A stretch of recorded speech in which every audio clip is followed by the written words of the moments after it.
இந்தியாவுக்கு நமக்கு கிடைக்கிற எதிரி அப்புறம் விசித்திரத்தோட உச்சம்தான். ஒரு பையன் கூட உருப்படியான ஒரு நாடுன்னு சொல்லவே முடியாது. இந்தியாவோட பரம எதிரிகள் அப்டின்னா சீனா. அந்த நாடுன்னு சொல்லலாம். ஆனா, அந்த நாட்டுல என்ன மாரியான ஒரு ஸ்ட்ரக்சர் இருக்கு அப்டின்னு சொல்ல முடியாது. காரணம் இதுவரை உலகம் பார்த்திராத ஒரு விஷயம். இதுவரை உலகம் என்னென்ன பார்த்திருக்கு? மன்னராட்சிய பார்த்திருக்கோம், அதிபர் ஆட்சிய பார்த்திருக்கோம், மக்களாட்சிய பார்த்திருக்கோம். இது எதுவுமே இல்லாம ஒரு கூட்டம் உட்கார்ந்து ஆளுது அப்படிங்கிறதுக்கு இதுவரையும் உலகம் பார்த்ததில்ல. இத விட கேலி கூத்தா அவன கொண்டு போய் ஐநால உட்கார வச்சு அழகு பார்க்குறாய்ங்க. இது ஒரு எதிரி. உன்னொரு எதிரி அப்படிங்கிறது இதுக்கும் கீழ. அவன் மக்களாட்சி நடக்கிற நாடு அப்படின்னு காட்டிக்கிட்டு, ராணுவம் முழுக்க முழுக்க பின்னால இருந்து, முன்னால இருந்து, சைடுல இருந்து 4 திசைகள்ல இருந்து ராணுவம் தான் அந்த நாட்ட வழி நடத்திக்கிட்டு இருக்கும். ஆனா, அந்த நாட்டுக்கும் எல்லா பேரும் வந்து போவாய்ங்க. அதாவது ராணுவ ஆட்சி, அதிபர் ஆட்சின்னா, ஜனநாயகம் இல்லாத பக்கம் நாங்க திரும்பி கூட பார்க்க மாட்டோம்ன்னு வீரவசனம் பேசுற அதே நாடுகள் தான் பாகிஸ்தான நோக்கி தினமும் ஓடி வருவாய்ங்க. இப்படி 2 பேர நோக்கி ஓடி வர்றதுக்கு ஒரு காரணம் சொல்லுங்கடா அப்டின்னா, பல காரணங்கள்ல ஒரு காரணம் இந்திய எதிர்ப்பு. இந்தியாவுக்கு செக் வைக்கணும். இந்தியா கிட்ட டீல் பேசுறக்கு உதவும். இந்த மாரி உலக அரசியல் தான். அப்படி இருக்கும்போது, பாகிஸ்தான் இவ்வளவு நாள் நாடா இருக்கறக்கு என்ன காரணம் அப்டின்னா, IMF போடுற பிக்சர், இந்தியாவ காட்டுற விவகாரம் இதெல்லாம் தாண்டி அந்த நாட்டு மக்கள ஒரு ஆடு மேய்க்கிற மாரி தான். ஒரு திசைய நோக்கி ஓட வைக்கிற அந்த சுலபமான அரசியல அங்க உள்ள ராணுவ தளபதிகள் தெரிஞ்சு வச்சிருக்கார்கள் அப்படிங்கிறது தான் எதார்த்தமான உண்மை. ஆடுகள ஒரு திசைய நோக்கி நகர்த்துற மாரி அந்த ஒட்டுமொத்த மக்களையும் இந்தியாவ நோக்கி நகர்த்திருக்கிறார்கள். இந்தியாவ நோக்கி எப்படி நகர்த்துறாய்ங்க அப்டின்னா, இந்தியா கூட சண்ட போட்டு நம்ம ஜெயிச்சுட்டோம் தெரியுமா? அப்படின்னு நகர்த்திடுறாய்ங்க. என்னடா இது? எப்படா ஜெயிச்சீங்க? அப்படின்னு கேட்டா, எப்பயுமே நம்ம தான் ஜெயிச்சுக்கிட்டு இருக்கோம். தெரியாதா உனக்கு? அப்படிங்கிற மாரி சூழ்நிலைகள அப்படியே மாத்தி போட்டுர்றாய்ங்க. எப்பல்லாம் அவர்களுக்கு பிரச்சனை வருதோ, அப்பல்லாம் இந்திய எதிர்ப்பு அப்படிங்கிறது பாகிஸ்தான்ல கொடி கட்டி பறக்கும். இது நமக்கெல்லாம் தெரிஞ்ச விஷயம் தான். ஆனா தெரியாத விஷயம் இப்ப என்ன அப்படின்னா, அந்த கொடி கட்டி பறக்கக்கூடிய எதிர்ப்புக்கு எதையாச்சும் செய்றேங்கிற பேர்ல அவனுங்க ராணுவம் அடி வாங்கி, மிதி வாங்கி போது. ஆனா அந்த ராணுவம் அடி வாங்கி, மிதி வாங்கி போம்போது கூட, அவனுங்க செல்வாக்கு உள்ளூர்ல குறைய மாட்டேங்குது. அது எப்படி? அதுதான் சத்தியமா தெரியல நமக்கு. ஆனா என்னெல்லாம் விஷயத்த களத்துல இறங்கி பண்றார்கள் அப்படிங்கிறது ஓரளவுக்கு இப்பல்லாம் தெரிய வருது. ஒண்ணுமே கிடையாது. அடி வாங்கிட்டு போயிடுறாய்ங்க. ஆனா நம்ம அடிச்சுட்டு தான் வந்தோம் அப்படின்னு சொல்லி அந்த ஊர் மக்கள நம்ப வச்சுடுறார்கள். அடின்னா அடி, இடி மாரி இந்தியாவுக்கு குடுத்துருக்கோம் அப்படின்றாய்ங்க. அதே மாரி நம்ம அடி வாங்கினதை அதாவது அவர்கள் அடி வாங்கினதை மறைச்சர்றார்கள். இப்படி மறைக்கிறதுக்காக தான் ரோட்ல இறங்கி வெற்றி கொண்டாட்டம் நடத்துனது. பெரிய அளவுல வெற்றி கொண்டாட்டம்.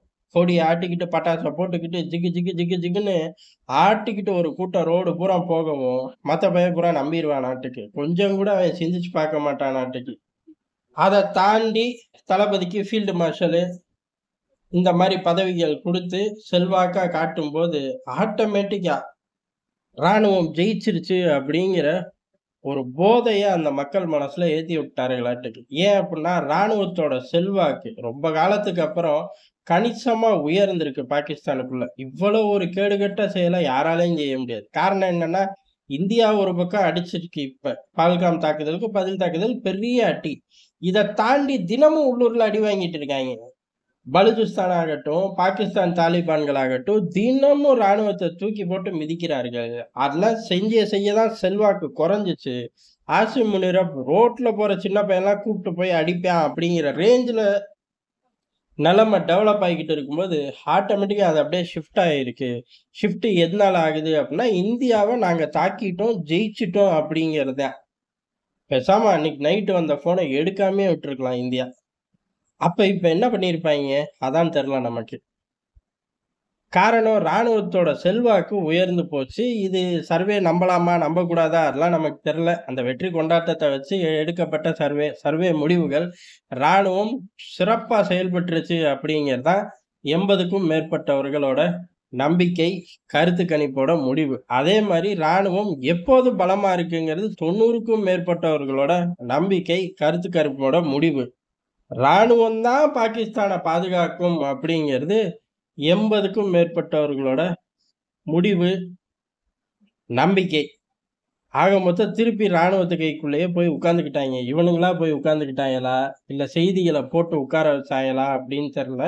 ஆனா இந்த செய்திகள பின்னி பிணைஞ்சு அவர்கள் மனசுக்குள்ள கொண்டு போற அந்த வித்தையும் வச்சிருக்கார்களாட்டுக்கு. காரணம் IMF நிதி, இந்தியா குடுக்கக்கூடிய மிதி, அதுக்கடுத்து பலூசிஸ்தான் பிரிஞ்சு போறது, பாகிஸ்தான் தாலிபான்கள் குடுக்கக்கூடிய அடி, பக்கத்துல உள்ள ஆப்கானிஸ்தான் குடுக்கக்கூடிய மிதி, இத எல்லாத்தையும் தாண்டி இவர்களால ஒரு தியரிய உள்ளுக்குள்ள கொண்டு போக முடிஞ்சிருக்கு. இவ்வளவு காலமா அத வச்சு தான் வண்டி ஓட்டியிருக்காய்ங்க.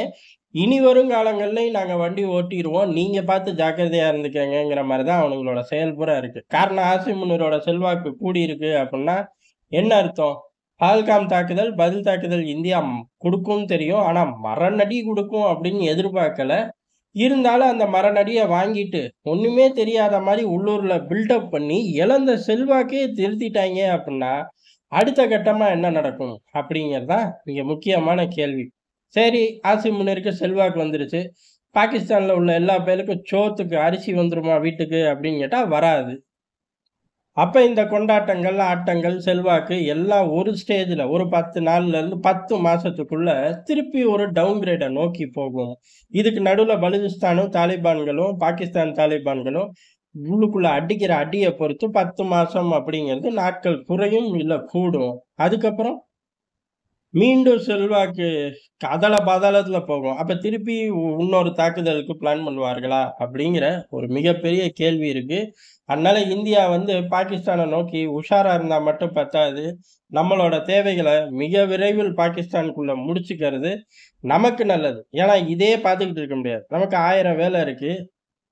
வளர்ச்சி பாதைய நோக்கி போய்க்கிட்டே இருக்கோம். திரும்ப திரும்ப குனிஞ்சு கீழ பார்த்துக்கிட்டே இருக்கிறது அழகும் கிடையாது, நல்லதும் கிடையாது. அதனால அடுத்தடுத்த திட்டங்கள் எப்படி பார்த்தாலும் ஆக்கிரமிப்பு காஷ்மீருக்கு நாள் குறிச்சிருப்பார்கள். அத அக்ரெசிவா நகர்த்தணும். திருப்பி ஏதாச்சும் அந்த மாரி அக்ரெசிவா நகர்த்தி போம்போது ஃபோன் வந்தா தயவு செஞ்சு எடுக்க வேண்டாம் அப்படிங்கிறது தான் ஒட்டுமொத்த இந்தியர்களோட கருத்தா இருக்கு. அரசாங்கங்கள் முடிவு அப்படிங்கிறது நாட்டு நலன் சார்ந்து தான் எடுக்க முடியும். அது என்னங்கிறது வருங்காலங்கள்ல பார்க்கலாம். ஆனா பாகிஸ்தான் உருப்பட போறதும் இல்ல, இந்தியா விடப்போறதும் இல்ல அப்படிங்கிறதும் எதார்த்தமான உண்மை.